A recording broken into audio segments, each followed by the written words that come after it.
لا يغرنك الأمل. لا تظن أن كل الذنوب تغفر بدون توبة.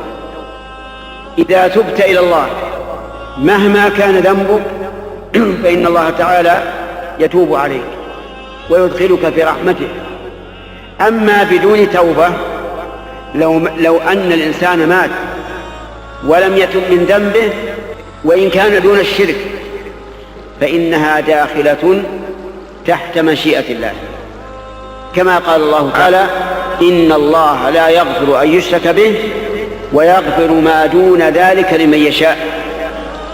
فنفى الله تعالى أن يغفر الشرك، وبين أن ما دون الشرك يغفره عز وجل إذا شاء.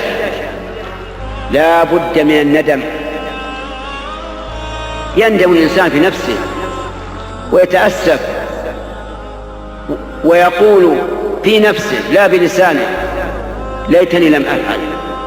يتمنى أنه لم يفعل ندما على ما فعل. فلا بد من أن يكون حزينا نادما على ما جرى منه من ذنب، إما تقصير في واجب أو انتهاك لمحرم.